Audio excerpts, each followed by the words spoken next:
Bonjour à tous, on se retrouve aujourd'hui pour un nouveau rendez-vous croquis, donc c'est le deuxième. Si jamais vous n'avez pas vu le premier, je vous invite à aller voir dans la barre d'infos, je mettrai le lien sur la première vidéo rendez-vous croquis où j'explique un peu plus longuement le principe. Là je vais le redire assez rapidement pour juste faire un petit rappel et pour ceux qui n'ont pas encore vu. Donc l'idée c'est que vous aurez des références à dessiner avec un chronomètre. Et donc ça c'est la première partie de la vidéo. Et ensuite sur la deuxième partie, donc ça sera moi qui vais faire la démonstration, donc faire le même exercice, mais du coup en temps réel et avec des commentaires pour un peu vous aider dans vos projets. Voilà, donc aujourd'hui encore un sujet qui est très classique, donc la transparence, avec donc il y aura deux références de verre à pied. Je vous propose aujourd'hui de faire le sujet au fusain. Donc là, encore une fois, hein, c'est pas du tout obligatoire, c'est comme vous voulez. Voilà, je vous conseille le fusain, mais voilà, c'est juste une proposition. Donc aujourd'hui, je vais utiliser, hop, je vous montre, donc toujours mon carnet Fabriano, donc 200 grammes. Pour le fusain, je vais utiliser, hop, ça tombe. Voilà, du fusain vraiment très simple, hein, c'est le naturel, hein, pas le compressé. Vraiment le plus simple possible pour trouver un magasin de Beaux-Arts. Voilà, là c'est Faber-Castell, mais n'importe quelle marque fera l'affaire. Mais voilà, le plus simple. Et de mémoire, celui-là, c'est du Saul. Ouais, c'est pas marqué, mais je crois que c'est du Saul. Bon, peu importe. Ensuite, hop, une gomme mie-de-pain. Voilà, un petit bout de gomme mie-de-pain. Ça, c'est la gomme qui va permettre de pouvoir estomper en prenant voilà, des formes comme ça. On peut vraiment venir la modeler et du coup gommer comme on a envie pour faire nos lumières. Donc voilà, j'espère que vous êtes prêts à vous salir les mains du coup si vous faites au fusain. Et donc voilà, donc je rappelle, donc deux références, donc deux photos. La première, ça sera 5 minutes, donc c'est un peu un petit échauffement. Et la deuxième photo, où vous aurez 10 minutes pour la réaliser. Donc là, un peu plus de temps, donc vous pourrez un petit peu plus peaufiner, chercher à faire un peu plus de détails, voilà, de bien faire des contrastes aussi, pensez bien à ça. Et voilà, et on se retrouve juste après pour ma démonstration. A tout à l'heure. Et alors, j'allais oublier, pensez bien à mettre sur Instagram vos dessins que vous allez réaliser pendant les séances avec le hashtag rendez-vous croquis pour que du coup je puisse voir vos réalisations et puis pourquoi pas aussi les partager sur mon compte Instagram. Et du coup, vous pourrez aussi voir tout ce que font les autres personnes qui font des vidéos comme vous. Voilà!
Et voilà, donc maintenant c'est mon tour.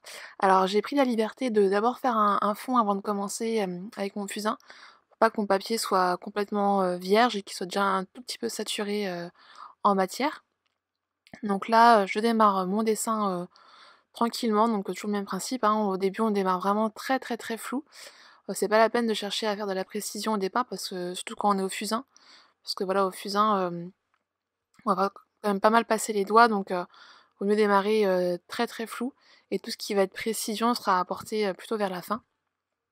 Alors je sais que ce sujet est pas forcément très facile, hein, c'est pas une vidéo simple.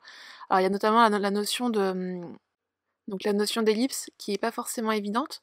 Alors il faut savoir que pour l'ellipse, alors déjà qu'est-ce qu'une ellipse? Donc c'est la partie en fait, au niveau du verre en haut, enfin toutes les parties où donc à la base normalement c'est un cercle, et comme on est en perspective, ça donne plutôt un cercle qui est écrasé. Alors si jamais ça vous intéresse, il existe plein de vidéos sur YouTube qui expliquent, bah, ce que c'est, enfin techniquement avec des schémas, à quoi ressemble une ellipse. Après il faut savoir que toutes ces choses-là, voilà, c'est 10 du travail, et après il y a vraiment 90 du travail où c'est vraiment de l'entraînement, de l'entraînement, de l'entraînement. Donc répéter, vraiment répéter plein de fois, dessiner des ellipses, idéalement d'après du réel, donc comme ce qu'on est un petit peu en train de faire ici, même si d'après une photo c'est quand même déjà bien. Mais voilà, vraiment essayer de chercher à dessiner, le maximum d'ellipses pour vous entraîner. Alors à la fois entraîner votre main, parce que c'est aussi un coup de main en fait une ellipse. Il faut réussir à tourner au bon moment au niveau de l'angle, et avoir la bonne inclinaison, et être aussi bien symétrique entre les 2 côtés. Alors quand je dis coup de main, c'est pas forcément d'avoir un don, hein, c'est vraiment par l'entraînement qu'on y arrive. Vraiment le coup de main, il vient à force de faire, ça c'est vraiment important. Et quand je dis à force de faire, c'est au minimum une centaine de répétitions, de regarder plein d'objets avec des ellipses, donc des verres, des tasses, des vases, tous ces objets-là, tout ce qui est cylindrique.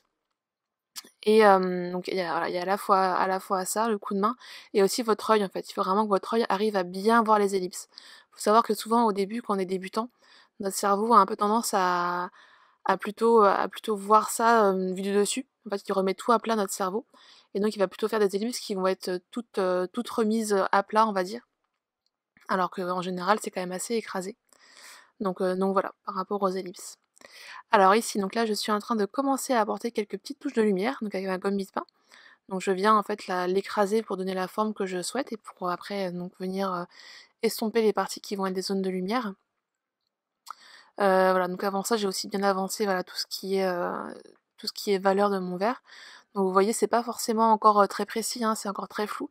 Et justement, c'est important parce qu'en fait, pour donner l'effet de transparence, c'est vraiment important qu'il y ait des parties où en fait, on voit pas forcément le bord du contour, en fait. Comme le verre est transparent, c'est normal qu'il y ait des endroits où entre le fond et l'objet, il y ait vraiment, enfin voilà, que ce soit vraiment une continuité et qu'on ait pas le contour. Ça, c'est un point important pour donner l'impression de transparence. L'autre point important, c'est vraiment les éclats de lumière, donc c'est ce que je suis un petit peu en train de faire ici. Je suis pas encore rendue aux éclats, mais quasiment. Alors, pour n'importe quel objet, pensez toujours bien aussi à l'ombre qui est au sol. Donc là, je marque assez bien voilà, le pied du verre au sol. Alors, j'ai pas encore tout à fait fini, mais voilà, il faut essayer de bien marquer cette partie-là pour que l'objet soit vraiment posé sur une surface.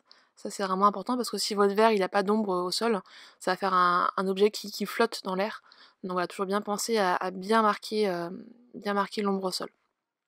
Pour en revenir un petit peu aux ellipses, pour vous donner aussi une autre définition de l'ellipse, imaginez que vous avez un cercle qui est dessiné parfaitement sur une feuille, vous la gardez à l'horizontale, et donc cette feuille-là, vous la montez progressivement jusqu'à vos yeux, tout en la gardant horizontale, et donc là, vous verrez que votre cercle, il commence à devenir, enfin à s'écraser. Voilà, c'est vraiment ça une ellipse. C'est un cercle normalement qui est plat, qui est un vrai cercle à plat, et lorsqu'on le met en perspective, il commence à s'écraser. Donc là, on commence à voir que le dessin commence à apparaître progressivement. Donc là, c'est vraiment très progressif. Alors il faut se dire aussi que là, c'est notre premier dessin de la séance, donc il y en aura deux. Et donc là, c'est que 5 minutes. Donc c'est un peu le dessin d'échauffement, on va dire. Voilà, c'est le temps de prendre un petit peu en main les outils, de prendre ses marques. Et normalement, sur le deuxième dessin, ça va paraître quand même plus facile. En plus, on aura 10 minutes sur le deuxième. Donc voilà, c'est normal, si sur le premier, vous n'avez pas eu le temps de tout bien mettre comme vous vouliez, voilà, de tout bien placer, c'est tout à fait normal. Et vous allez voir que sur le deuxième, ça va vous paraître beaucoup plus long, vu que ce sera le double du temps. Donc voilà, là je repasse encore sur mes lumières, parce qu'en fait comme il y a du fusain en dessous, il faut quand même pas mal forcer sur la gomme pour réussir à bien enlever toute la matière du fusain qui est sur le papier. Donc faut un petit peu insister et passer plusieurs fois. Et d'ailleurs c'est pareil pour le noir. Faut aussi passer plusieurs fois parce que, surtout au début, les mains ne sont pas, enfin les doigts sont pas encore saturés en matière. Donc bah voilà, forcément enfin dès qu'on commence à estomper avec les doigts, ça enlève plutôt que de vraiment étaler, on va dire. Alors que là maintenant, je suis rendue quasiment à la fin, donc mes doigts sont bien saturés en matière. Donc maintenant, quand je passe, ça va juste en fait estomper ce que je suis en train de faire, mais ça va pas enlever la matière. Donc voilà, là je repasse encore, voilà, toutes les parties où je veux vraiment accentuer les contrastes. Voilà, j'y vais tranquillement, donc soit plus par petits morceaux, hein, vous voyez, je mets un petit coup de fusain, et puis après voilà, je passe mon doigt pour estomper légèrement. Et alors quand on veut vraiment que la matière reste sur place, mais qu'on veut juste en fait estomper un peu le coup de fusain, faut vraiment en fait juste passer le doigt, mais ne pas trop tirer la matière, sinon du coup on va l'enlever. Ça peut être juste tapoter pour un petit peu estomper la matière, mais sans l'enlever. Donc là, voilà, là, je rehausse toutes mes parties d'ombre. Alors j'ai eu un peu de mal là sur l'ellipse du bas, parce qu'en fait la partie du bas, le pied du verre, c'est aussi une ellipse. On est d'accord que là, c'est aussi un rond à la base qui est en perspective. Donc voilà, j'ai eu un petit peu de mal. Ça peut arriver, hein, des fois les ellipses, il y en a où on y arrive tout seul, enfin ça marche tout seul. Puis parfois on a du mal à trouver le bon angle, la bonne symétrie.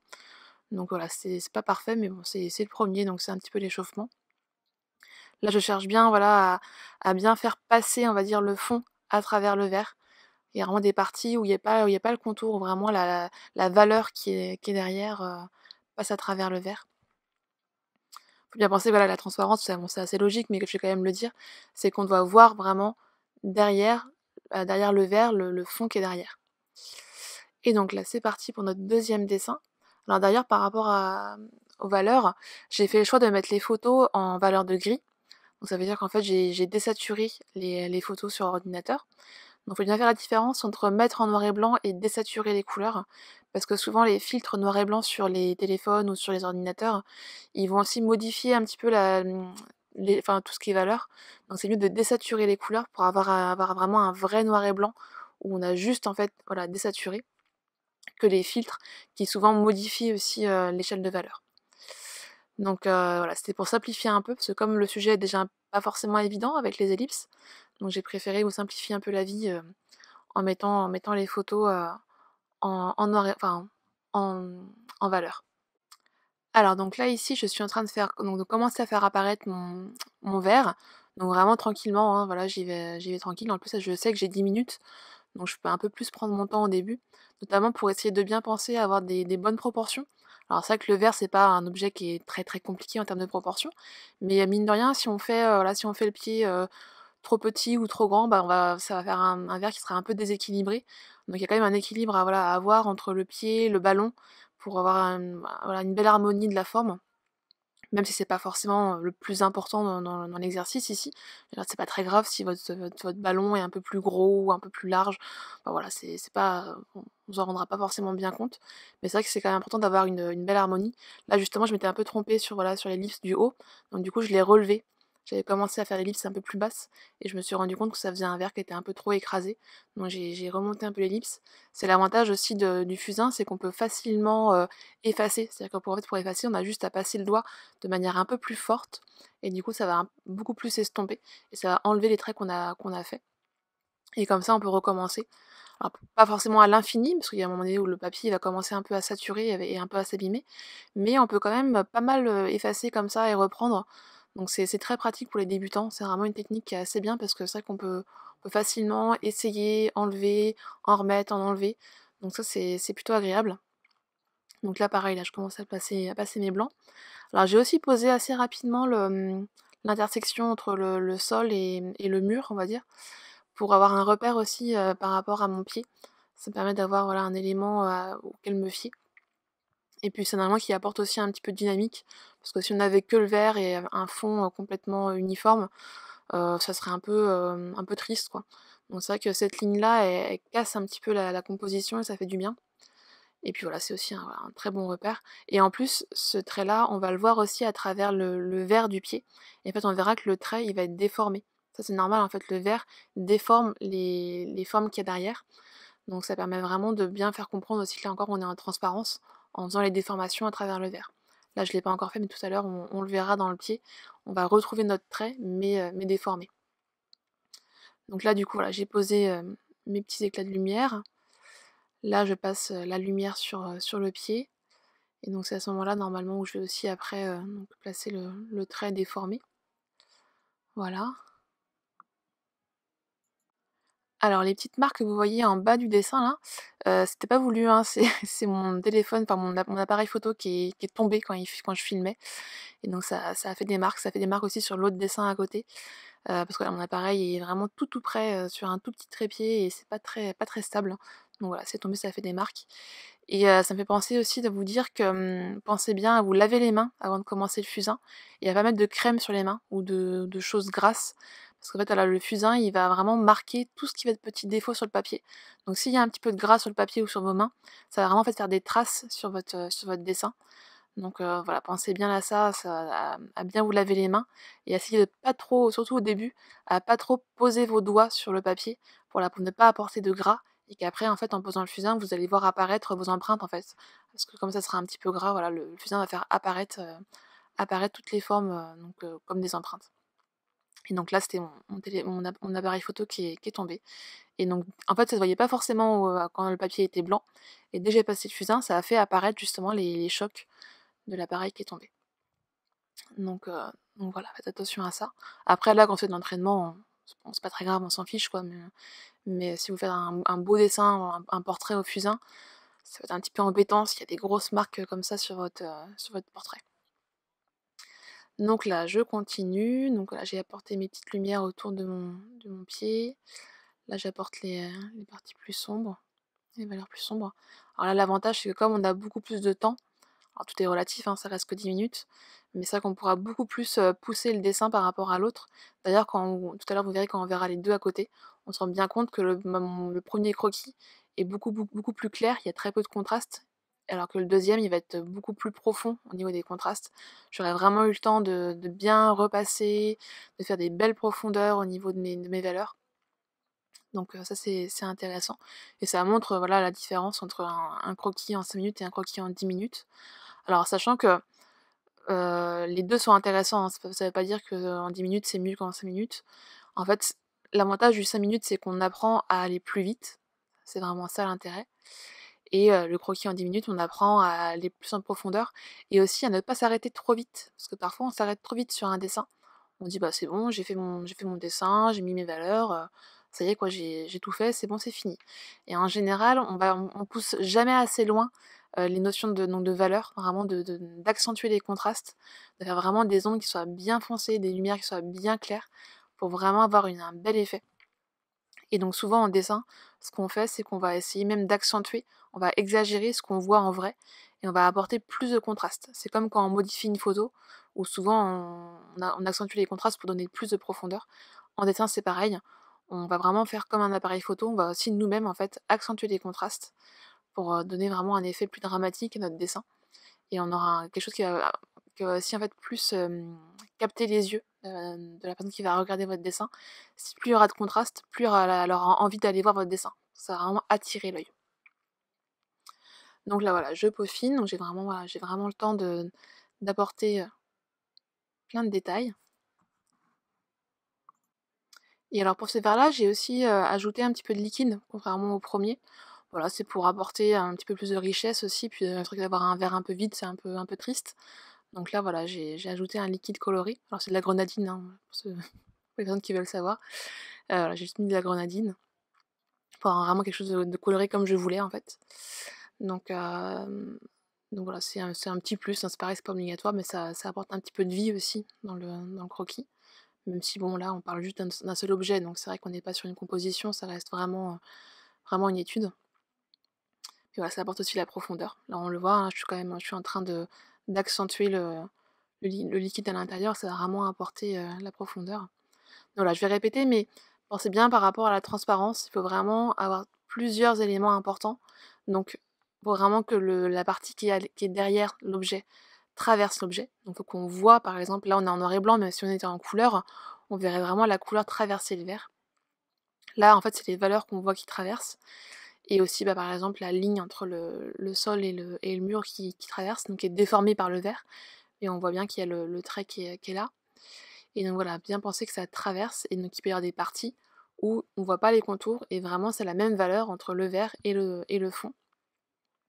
Après, un point important, c'est vraiment les éclats de lumière. Ça, c'est très important pour donner les effets de brillance du verre. Donc ça joue sur l'effet transparent. Voilà, tous les petits côtés transparents enfin, pardon, tous les petits côtés là, brillants vont vraiment donner cet effet-là. Voilà, donc là, je suis en train encore une fois d'accentuer les ombres. D'ailleurs, voilà, je vais aussi apporter l'ombre au sol, parce que j'ai pas eu le temps de faire sur le premier. En fait, j'y ai même pas pensé parce que voilà, c'était vraiment trop court pour y penser. Mais là, du coup, pour apporter aussi un peu plus de présence, je vais vraiment aussi mettre toute l'ombre portée qui est au sol. Alors, elle est assez légère hein, sur la photo, parce que la photo était vraiment prise avec une lumière qui était assez diffuse et assez forte. Donc, elle est pas très présente. Voilà, du coup, je vais l'accentuer un peu sur mon dessin pour qu'on comprenne que le vert, la lumière elle vient plutôt de la gauche, et donc ça projette sur la droite au niveau du sol, l'ombre. Et donc ça, du coup, là, je vais l'accentuer par rapport à ce que je vois pour donner un petit peu plus de présence, et voilà, c'est plus riche aussi. Voilà, donc là maintenant, ce que je vais plutôt faire, c'est vraiment venir peaufiner. Ça va prendre beaucoup de temps parce que comme on a été vraiment très flou au départ, faut vraiment venir en fait peaufiner toutes les formes, bien réfléchir, voir si tout ce qui est symétrique c'est correct. Donc voilà, j'ai passé beaucoup de temps à venir adapter. C'est vraiment une partie voilà, qui prend du temps pour avoir un bel équilibre, qu'on n'ait pas l'impression que le verre tombe. Là, on est vraiment sur des objets c'est un peu la plus grosse difficulté, c'est de faire un verre qu'on n'ait pas l'impression qu'il soit tordu ou qu'il soit un peu de travers. Donc je vais vraiment voilà, bien peaufiner toutes ces parties-là. Et c'est l'avantage du fusain, c'est qu'on peut facilement changer, voilà, venir affiner des petites parties. C'est un peu l'avantage. Alors c'est vrai que c'est pas très précis par rapport à un crayon. Là, on le voit, je travaille avec la pointe de mon fusain, mais c'est vrai que c'est pas du tout précis. Mais voilà, faut essayer de jouer un peu avec ça. Et alors après, on peut aussi, si on a envie et qu'on aime bien les choses précises, on peut apporter aussi apporter un crayon fusain. Ça peut vraiment aider pour apporter plus de précision. Après, moi, j'aime bien l'effet un peu flou et pas forcément rajouter un autre outil. C'est vrai que si vous rajoutez un crayon fusain, on peut peut-être voir un peu trop la différence entre les parties qui ont été faites au fusain simple et puis les parties au crayon. Donc faire attention, c'est là, si on rajoute ça, à essayer de bien après fondre les zones qui ont été faites au crayon, pour pas qu'on ait la sensation que ça a été vraiment rajouté en plus. Mais voilà, ça peut quand même parfois servir pour des sujets qui sont un peu complexes. Là, je trouve que pour le vert, c'est pas forcément utile, on peut réussir à se débrouiller sans. Mais voilà, ça peut être quand même intéressant.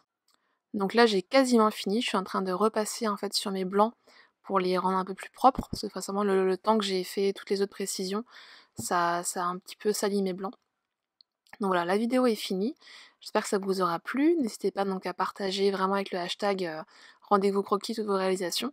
N'hésitez pas encore une fois à me dire vos commentaires, ce que vous avez aimé, moins aimé, ce qui pourrait être amélioré. Hein. Vraiment, je suis preneuse de tous les avis pour vraiment m'améliorer. Donc voilà, et on se retrouve normalement la semaine prochaine avec un troisième rendez-vous croquis. À bientôt!